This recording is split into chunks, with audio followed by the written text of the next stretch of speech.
Hormuz జలసంధి వద్ద మరోసారి ఉధృత పరిస్థితులు చోటు చేసుకున్నాయి. మధ్యప్రాచ్యంలో కీలకమైన ఈ సముద్ర మార్గంపైన ఇరాన్ రెవల్యూషనరీ గార్డ్ కార్ప్స్ నియంత్రణను మరింత కఠినతరం చేసినట్లుగా సమాచారం.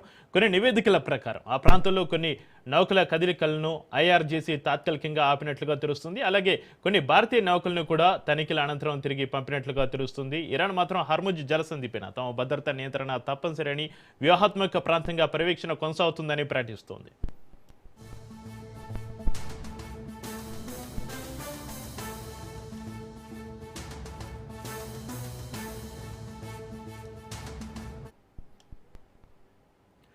హర్ముజ్ జలసంధి వద్ద మరోసారి ఉధృత పరిస్థితులకు సంబంధించి మరింత సమాచారాన్ని మా ఇన్పుట్ ఎడిటర్ శ్రీకాంత్ లైవ్లో అందిస్తారు. శ్రీకాంత్, హర్ముజ్ జలసంధి వద్ద మరోసారి ఉధృత పరిస్థితులు చోటు చేసుకున్నట్టుగా తెలుస్తుంది.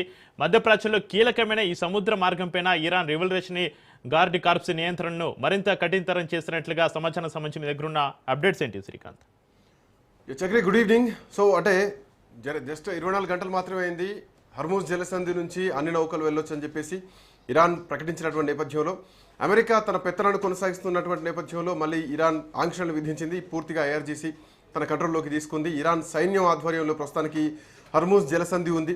సో ఇట్లాంటి నేపథ్యంలో ఇప్పటికే అంటే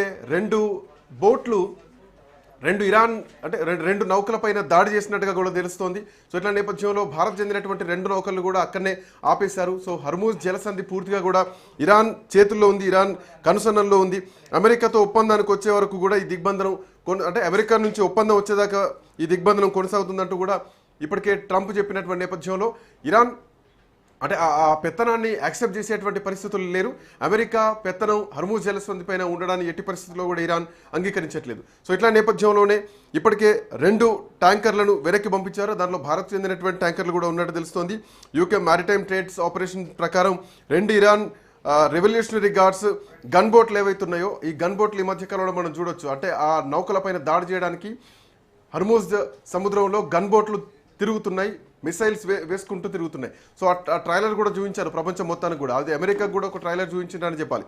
సో ఇట్లా నేపథ్యంలో 2 ట్యాంకర్ల పైన గన్ బోట్స్ టార్గెట్ చేసినట్టుగా తెలుస్తోంది. ఎట్లాంటి రేడియో సిగ్నల్ వార్నింగ్స్ లేకుండానే ఆ ట్యాంకర్ల పైన దాడి జరిగినట్టుగా తెలుస్తోంది. దీంతో వెంటనే ఆ ట్యాంకర్లు అక్కడి నుంచి వెనక్కి వెళ్ళిపోయాయి. ఎందుకంటే అవన్నీ ఫ్యూయల్తో ఉన్నటువంటి ట్యాంకర్స్, చమురు ట్యాంకర్స్ కాబట్టి పేలితే ఒక భారీ విస్ఫోటనమే జరిగేటువంటి అవకాశం ఉంటుంది. సో ఇట్లా నేపథ్యంలో అక్కడ ఇరాన్ దగ్గరలో ఉన్నటువంటి తీర ప్రాంతాలు ఏవైతున్నాయో వాటిపైన కూడా ఖచ్చితంగా మా కమాండ్ ఉంటుంది అంటూ ఇప్పటికే అమెరికా ప్రకటించినటువంటి నేపథ్యంలో ఆ కమాండ్ ఎత్తివేస్తూ అంటే ఇటువైపు ఏమాత్రం ఒక్క ఓడ వచ్చినా కానీ వాటిని ఖచ్చితంగా అడ్డుకుంటాం, వాటిని ఖచ్చితంగా పేల్చేస్తామంటూ కూడా ఇరాన్ ఇప్పటికే చెప్పడం జరిగింది.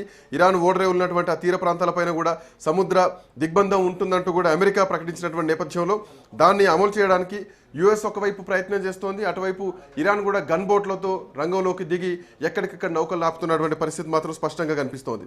సో ఇట్లాంటి నేపథ్యంలోనే ఇరాన్ మళ్ళీ హర్ముజ్ జలసంధిని మూసేసింది. సో మళ్ళీ నెక్స్ట్ లెవెల్ చర్చలు ఎప్పుడు జరుగుతాయి ఏంటి, దాని తర్వాతనే కొన్ని పరిణామాలు అయితే అప్డేట్స్ మాత్రం బయటకు వచ్చేటువంటి అవకాశం ఉంది. చక్రి, అయితే శ్రీకాంత్, భారతదేశం చమురు అవసరాల కోసం ఈ మార్గంపైన ఎక్కువగా ఆధారపడుతున్నటువంటి పరిస్థితి. అయితే ఈ సంక్షోభం మన ఇంధన భద్రతకు ఎంతటి ముప్పుని కలిగించే అవకాశం ఉందంటారు శ్రీకాంత్?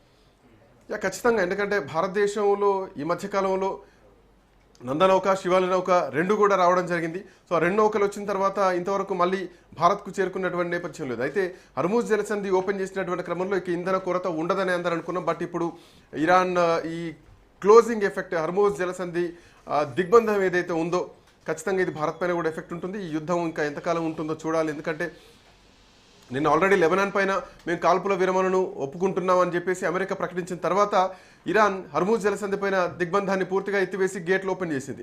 బట్ ఇప్పుడు మళ్ళీ అమెరికా తన ఆధీనంలోకి తీసుకుంటుంది ఇరాన్ చుట్టుపక్కల ఓడరేవులు అన్నింటినీ అని తెలిసినటువంటి నేపథ్యంలో అమెరికా సోషల్ పోస్ట్ కూడా చేయడం జరిగింది. సో ఇట్లా నేపథ్యంలో మళ్ళీ ఇరాన్ దాన్ని అడ్డగించి అమెరికా పెత్తనాలు ఉండొద్దు, ఇరాన్ ఈజ్ ఇరాన్ అని చెప్పేసి మళ్ళీ హర్ముజ్ జలసంధి పైన ఇరాన్ ఇప్పటికే ఐఆర్జీసీ ఇరాన్ ఆర్మీ మొత్తం కూడా టేకప్ చేసేసింది. అది మొత్తం కూడా దిగ్బంధించడం జరిగింది.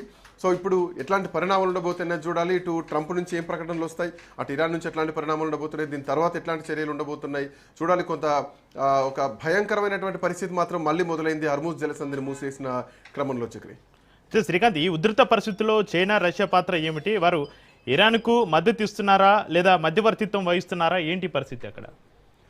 సో ఇప్పుడున్నటువంటి పరిస్థితుల్లో సో ఖచ్చితంగా చైనా విషయంలో, అమెరికా విషయంలో, ఇరాన్ విషయంలో, అంటే చైనా విషయంలో చైనాకు అండ్ భారత్కు ఈ రెండింటికి మాత్రమే హర్మూజ్ జలసంధిని ఓపెన్ చేయడం జరిగింది. ఎందుకంటే మిత్ర దేశాలుగా ఉన్నాయి కాబట్టి. ఈవెన్ భారతదేశం ఇరాన్తో చాలా కాలం నుంచి, అంటే ఫ్రమ్ ది బిగినింగ్ 10-12 ఏళ్ళే కాదు, గతం నుంచి చూసుకుంటా కానీ ఏళ్ల కొద్దీ భారత్కు ఇరాన్కు మంచి సత్సంబంధాలే ఉన్నాయి. సో ఆ నేపథ్యంలోనే ఇరాన్ భారత్ విషయంలో కొంత మిత్రధోరణి వ్యవహరించింది, అటు చైనా విషయంలో కూడా అట్లాంటి వ్యవహారం చేసింది.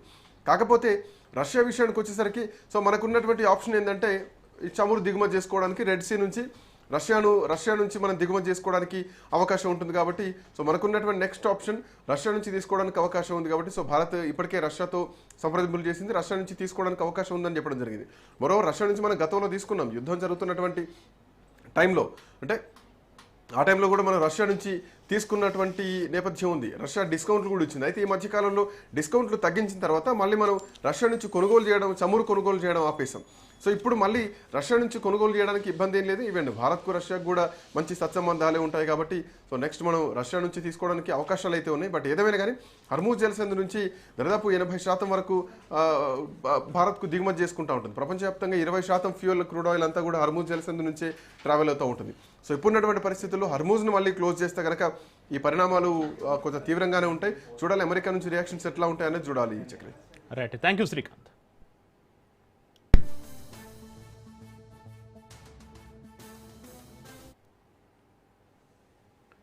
ఇవి ఇప్పటివరకు నా బులెటిన్ అప్డేట్ చూస్తూనే ఉండండి రాష్ట్ర న్యూస్.